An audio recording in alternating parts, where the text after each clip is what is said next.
Ahoy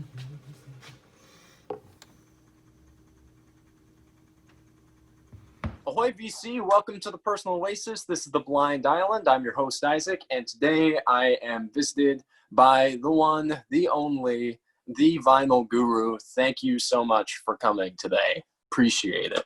Anytime. We love the island. That is wild. Yeah.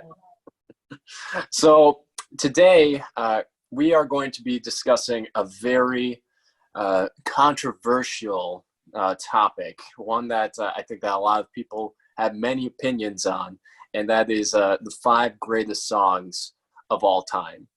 Now, a quick warning, this is purely subjective. I mean, this is the worst question that one can be given of all time, but let's try it. Let's try it. Exactly. He didn't emphasize this. Let me put it in like parentheses. 5 greatest songs of this week. That's probably a better way of saying it. Yeah, of this day. Whatever. Because the problem is it's mood based, right? So it's really tricky to pinpoint it exactly. But I kind of went with like the kind of rationale that I had for this. I was like, okay, how long? Like its longevity, its musical arrangement dynamics, and like the mood and vibe it gave, and just the power like it invoked. So I was like, okay, with this entire checklist in mind. Looks like getting you're all frozen. Yeah, no. The cranium was working for sure. At least you're in a good position right now. You're in a good spot. Me? Yeah, you were all frozen for like 20 seconds. You were like, oh shoot! I felt the ice age for a bit with you too. All right. Well, I should put this down then. So also, before we get started, what are we drinking today? Like, this is very, very the most common drink of all time. Just water. Oh, perfect. Nice. It's good. It's healthy. Water is a main ingredient in beer, so I'll say that. It is, yeah. I'm drinking an amber ale from Algoma, Wisconsin. A little know-nothing town, but it's a good tasting beer. So where is Algoma, sweetheart? I have no idea. By Green Bay. So that's good old cheeseheads. Just cheeseheads, indeed. So all you see in that arena, just cheeseheads. Like I know everyone. It's like, oh yeah, that cheese state. With a lot of fat people. I mean, it's pretty much true, but so do you want to get started, or do you want me to start? So how do you want to do it? Do you want to do it like a tango back and forth, or you want to slap me your 5 and I slap you my 5 kind of thing? I think tango back and forth. So okay. Yeah, that's the best way. You want to go? Yeah, I guess I asked the question. I'll bite the bullet first. And also, there is, like with these 5, there is no ranking. So the numbers mean absolutely nothing. They just are like, they're great for different reasons. And but I'm going to get started and say at the first one is The Revolution Will Not Be Televised by Bill Scott Heron. And because to me, this song literally is the genesis of hip hop for a lot of people. And it still is so socially conscious. And unfortunately, it's still so relevant today. I wish I could say this song was dated. I know. But I think it is interesting. In a way, it is a little dated because people are more and more wanting their person to be out there and to be like curated. Free minds. It's like there's a real war on the individual now. To say what you want to say really is not beloved by many anymore, Right. And so it's like people want to be a part of a revolution, but they want it to also be on their own terms. And to me, if you want to really spark a true revolution, it won't be televised. It's not going to be all over the place. It's going to be an internal one. And that's why this continues to be such a fantastic song to me. It speaks volumes, and just, the instrumentation on here, you just don't hear stuff like this anymore. I love the blending of jazz funk. It's so good. And Gil Scott's voice is not for everybody, but it's full of passion. It is. And I love that. So that's why it's my, in my top 5. It's so man, Flying Dutchman too. That label put out amazing stuff. Yeah, it's just phenomenal. My gosh, what to say? What a start to this situation right now. I mean, my love for Heron is heavy. But you make a really interesting point about, like, to be heard, you kind of have to be a part of the herd, if you know what I mean. And it's kind of interesting that, yeah, one to ponder. I like that. I didn't realize there was a show and tell thing happening for this. Damn, you're gonna have to hold it down then, hold the fort down for that. But, well, I guess the first one I'm gonna shoot you with is gonna be, Bang Bang. Nancy Sinatra, honey. Ooh, I got my guns and my hat, and you just have to fall.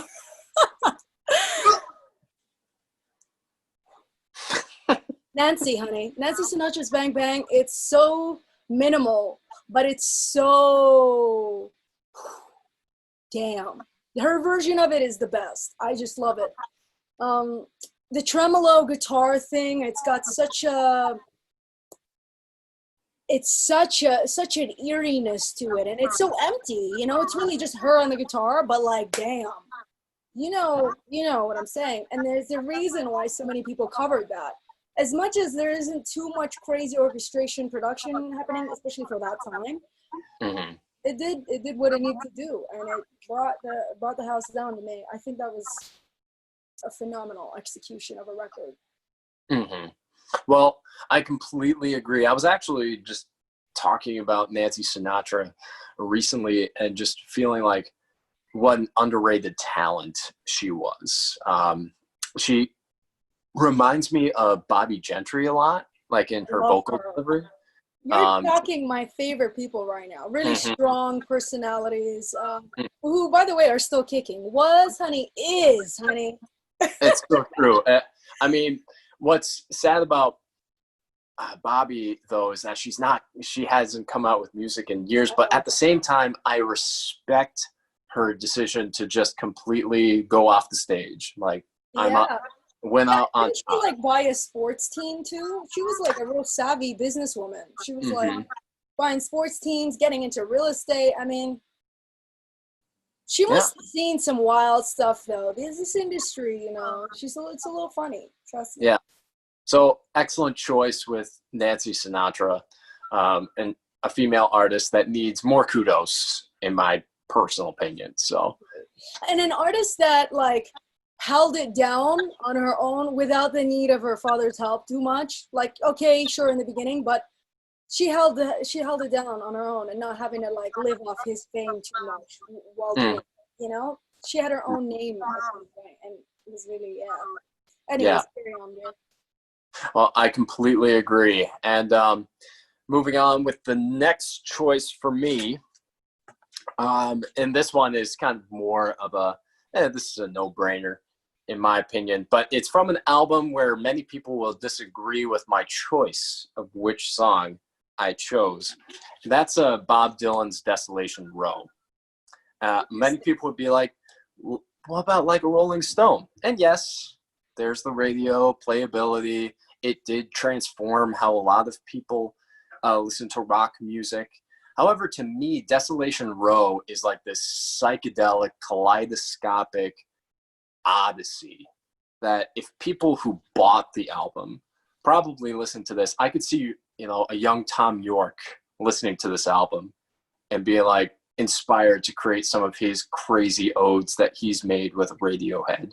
And like these amazing characters that come in and out. There's no beginning, middle, or end. It's just like all time put together in one, and that it's so stripped down with that beautiful Spanish guitar, and Dylan's harmonica has never sounded better to me than it did that is here. an amazing sonic. Yeah, I agree. And and to me also, like, this is where he distilled all of his Dylanisms, or like, like you know, he played around with it quite a bit in Another Side of Bob Dylan with Chimes of Freedom, and you know, to varying success, but sometimes it gets a little too much for me with some of his later stuff. I'm like, people are going crazy over Murder Most Foul, but I'm like, he's just listing off a bunch of stuff from his past. Totally. I actually really like the new stuff. I actually like even the new album was pretty great. Riley Ways, she's still bringing the heat. But I agree with you on that era of his. He really started to harness it. Like, he really found the magic there. I think it's why he doesn't really like to, you know, he always plays the usual when he plays live, because he knows he had magic at that time. You know, yeah. So that would be my pick. I know that there are so many great Dylan songs that you could choose, especially from that time period, but Desolation Road to me is like the zenith of his like songwriting, weird Dylan stuff. So love it. Well, right. Okay, mine is gonna be, okay, this is this is definitely the one where you have to sit and pay attention, you know, because it commands and demands your attentions. And this is the Doors. It's When the Music's Over. Probably the best song ever written. I mean, the way it goes, the way it flows, the way it gets real quiet at times, the way he cancel my subscription to the direction, send my credentials to the house of detention. Damn, I got some friends inside. Shit. Oh. That is some crazy storytelling in this one. What have they done on the earth? What have they done to our poor sisters? I know you know what I'm saying, honey. Oh. Ravaged and plundered and ripped her and spit her, honey. So, funny story, I actually used to do a lot of karaoke, and I had a karaoke name called Racy Chet. And nice. I used to sing that song and just like go like channel my inner Jim Morrison and just go wild. Like just writhing on the ground. Were you like shirtless and shit with a leather belt and like just really owning it? Oh yeah. And but man, what a vocal delivery on that album, on that song too. Like, oh my god, goes everywhere. It is. And you know, it's tricky because I was thinking either between that one or, you know, Riders on the Storm, because of that intro. I mean, think about it, what Ray Manzarek was doing on that bottom end too, that and then that you know, that was like, damn. Damn, it was all him. You know, he's holding the house down for that. The bottom and the top, like, you know, I mean, they're classically trained musicians in that band, man. You know, all of them. So I'd be very interested, like, because Riders on the Storm has such a Herbie Hancock feel to me. Like, just this beautiful, like, I've never heard that. Rhodes, like, Herbie Hancock mixed with Bill Evans. That's how, like, what I hear when I hear that song. And it's just, it has this jazz feel that I love. But the way that John plays even is kind of jazzy at times. But yeah, no, I you know, I never heard that reference, but after hearing it while listening to, hearing that reference and then listening to it again, I'm sure, you know, I'll hear it in a whole way, you know what I mean? Yeah, but I would have to 100% agree with you. You know, When the Music's Over, it's the pinnacle of the Doors' career. Like, it is, it blows the end out of the water, in my opinion. Like, totally. I mean, that great vocal, that this is the end, my old friend. It's cool, but it blows it out. It blows it out, man. It's like, it's storytelling, not only lyrically but musically, and just it's drama, honey. That is like theater right there. Right. Oh, Theater. for sure. And like, you know, you don't get the Stooges or any of the other like big punk groups without that like Jim Morrison You said it. and as much as people love to, you know, trash on Jim Morrison nowadays, it's still it's still great. I don't care what people say. It's fantastic. Likewise. All It's right. funny because it's really tricky to go from, sorry, one more thing. It's tricky to go from being like a teenage Rob thing, you know, when they were on those cheesy teen magazines, but to be like sexy and sensual, but also be intellectual and sophisticated, to blend those two worlds, it's very tough. You know, normally you have to pick one or the other. Either you're going to go sexy, but you kind of have to dumb it down a bit, or intellectual and you're really nerdy and geeky about it. You know, the fact that they can marinate the two, gorgeous. Anyways, carry on. I completely agree. I mean, that's where I got into Rimbaud and Verlaine was from Jim Morrison. So, like, way to go, man. Too cool. Thumbs up. Thumbs up. Great choice. Great choice. And my next choice is probably going to, you know, be a little bit another kind of out there choice, but I'm going to go Atrocity Exhibition by Joy Division. And a lot of people, you know, this is definitely not one of the songs that people think of when they think of Joy Division. Okay. But all the crazy tribal sounds that are going on in this tune, Really? just phenomenal. It is crazy.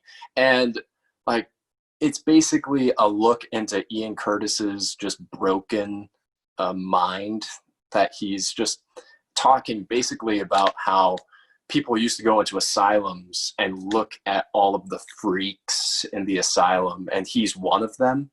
And to me, you don't get groups like Tool, Nine Inch Nails, Marilyn Manson without a song like this. That's so post-punk that it was like seeing into the future of what this music is going to sound like. I love that. I love that. It's bizarre. Like we're picking godfathers of the future, I guess, to some degree. Okay, full disclosure, I love all those bands you just mentioned, but never really listened to Joy Division. Have I slept on something amazing? I think that, you know, some people, Joy Division is one of those groups that's kind of like the Beatles in a way, like where you just hear about them all the time.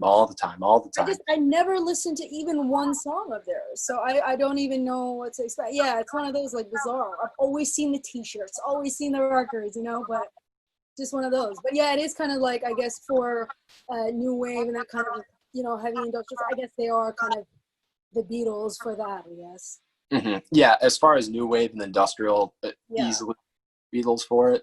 But I would highly recommend I know most people would choose Unknown Pleasures, but to me, there's more interesting sounds on Closer. So I would go with this one. Like if I were to say, you like to hear something different, listen to this. This is really cool. So, but Atrocity Exhibition is a phenomenal song, and easily it inspired a lot of different genres, I think, for the future. So really great tune. Really great tune. Give me a little bit of homework, honey. I love that. Okay, let's check out. Okay, so let me see. My next one. Okay, I've mentioned this in a video before, but goddamn, Dick Dale, Mr. Lou. Come on. No. Oh my gosh. It's the same. It's the same. Tell me that was the one. Were you picking Yes, it was exactly the same. Come on, that is like, he not only inspired so much, like in the guitar world, but my God, talk about the ultimate riding song of all time. You want to feel like a badass? Mr. Lou. Absolutely. Yes. 100%. And like, tell me that not every single rock group has not been influenced by just the hard driving sound of that amplifier. Like he is just ripping it like crazy on that tune. And just, I mean, it's funny, you know, that like a lot of Dick Dale and a lot of other surf groups were kind of left behind by the British invasion. But a lot of these British invasion guys, they were influenced by blues and a lot of the surf rock that they were hearing. No doubt, like, you don't get the Kinks, You Really Got Me without Misralou, my opinion. Like, so good. Oh my gosh, you are killing it. That is so true. You don't. Yes. You kind of, okay, hold on. You chopped on me, but we're good. Okay. Bam. It was like we were making a salad, a lot of chopping going on. But there is a lot of chopping, a lot of dicing. A lot of dicing. The people will say, don't worry, we're talking heat right now. And, if I exposed one of yours then, okay, so what's another one then that you were going to show? Okay, well, like, there are lots of other tunes. I know that but I'm so happy we both picked that song, because it's a shame that the actual single isn't included on Surfer's Choice. Because it's Misralou Twist on here, which is cool, but the addition of the violins is an interesting idea, but it doesn't match the single. So just those who are looking for Misralou Twist, or Misralou, you're going to get Misralou Twist when you buy the original vinyl. Yeah, and honestly, I never see like Surf 45s out there anywhere, ever. No. Yeah, it's hard, especially on the like Deltone label that I think it came out on. You don't see that stuff. There's a 45 I've been looking for a while, like Sleepwalk. Okay. I love Santo and Johnny. You know, it's not easy to find here. I guess though, because I live in the ice north. That's why. I gotta go down to the west. But anyways, dear. Well, amazing taste. I know. And another tune that I'll throw out there, because we both had the same one, so I'll just put this addendum in. It was in my short list. In the bonus tracks, yeah, sure. Yeah, hitting a bonus track here is Planet Claire. Woo! It's like, oh my gosh, just like mixing that 50s like weird science fiction B-movie stuff with like the new wave thought process. I know a lot of people will choose Rock Lobster, which is a great tune, but Planet Claire with that telegraph going at the beginning. So my favorite on that is actually Densest Mess Around. That's probably another fantastic tune. That's probably the one. But yeah, what an amazing rock debut. My gosh. Mm-hmm. Damn. I'm so glad that they've been inducted and whatever. I know that's nerdy. I know no one cares, but sometimes it's nice when it's deserved. I just like bands that have a whole entire concoction in it, and it's like, what are you? Where did you come from? You don't have like a musical mother or father. Like, what is this? Right. I mean, to me, you don't get groups like the Cramps without the B-52s. So it's like just great stuff. All right.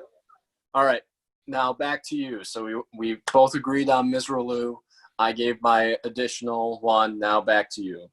Okay. He's very smooth, guys. That was a smooth transition. Okay, next one. All right, I'm gonna get you into the soul world. All right, you're gonna turn into my ball and chain right now, because I'm gonna hit you with chain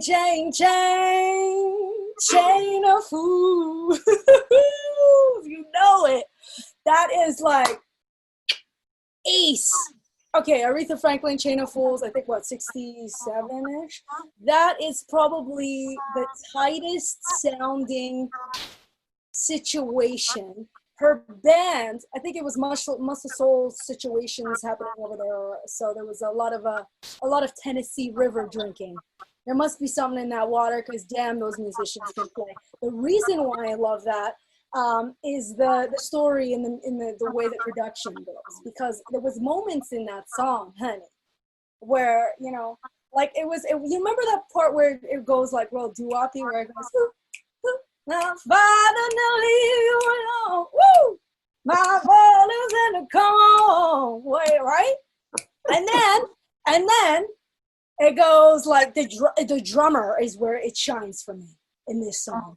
The drummer really takes it to a different place. Then he goes shuffling. I know this is really nerdy music shit right here, but the shuffle that happens to transition into that, and then that chain, woo! Yeah, come on. Yes. It's so funny because one of my earliest memories is I watched a movie called The Connections, I think was what the title was. Okay. And it actually had Glenn Hansard in it, and that was how I learned about Glenn Hansard. But they had a version. What was it called? The Attentions? The Connections. Ah, The Connections. Okay. And they did a version of Chain of Fools, and I was like, man, this music is so good. And then it was a bunch of white people covering it, and then I got Aretha Franklin. I was like, oh man, it sounds so much better from the source. Yeah, but you know what, babes? It's funny because a lot of the people that played for Marshall Songs, they were white. A lot of people don't know, like, your favorite soul records were played by white studio musicians. You know, that's the funny thing. But I know. I mean, ain't nobody gonna do that vocal, honey. But for how long years? Woo! Nobody. Well, and there you go. I love the fact that you chose that song because, again, a lot of people would say, well, what about Respect? And I mean, what about Respect? It's been talked about to death. It's an incredible song. Yeah. And easily, like, in someone's top 5, easily in the top 100 ever created. But I think that, you know, Aretha has so many fantastic hits, and Chain of Fools is a phenomenal choice. So great choice. Good. Like, disgustingly good. She's got a lot of good songs, you know, like, cause she was a phenomenal piano player too, like very underrated piano player. A lot of people don't talk about that. I don't know why, cause damn, you wanna do right, those like piano licks in that. Come on, honey. I'm not going to like karaoke you right now here. I don't want to do a takeover. But once we start talking Aretha, like, it's easy to get into that, like, let's sang it. Anyway, honey, what's your concoction for the next one? All right. My final pick, and I mean, I know that this may sound crazy, but like, whenever I come back to greatest song of all time, I just keep on returning to this song. And, you know, again, it's my choice, but I think A Change Is Gonna Come by Sam Cooke. It's like, it just gives me goosebumps. It's like, it is mind-meltingly beautiful.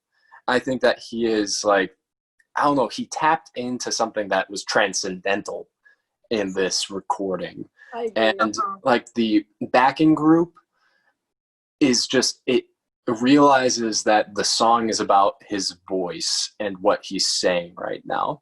And what I love about this tune is that, yeah, it was very much married to the civil rights movement and a lot of, but I also think that it's married to just struggle in general. That it doesn't matter what your background is. Everyone's felt like they were born by the river at some point.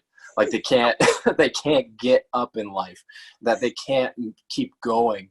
But if things are looking down, eventually a change is going to come. Yeah. And when he is just hitting those notes, it is like angels are singing. Just fantastic. You picked a perfect segue, okay?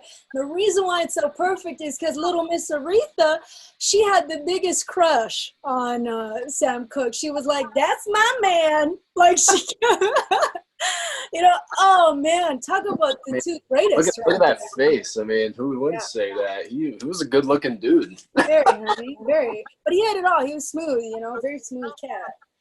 He cooked it up. He sure did. And babe, very good taste. Was that your last one? Damn, this is getting fun. Yeah, that was my last one. Those were my 5 picks, but you know, it's all the pressure's on me now. Okay, so let's see. Oh, okay. So the last one I had was arguably one of the biggest bands of all time. Yes. But not like, I don't know why people don't talk about this song as much, because this is the one for me that made me go from I like them to I need every record. Led Zeppelin's Since I've Been Loving You. Oh, the storytelling, the freaking, whoa, damn. I know you know, right? Yeah, because I will fight anyone.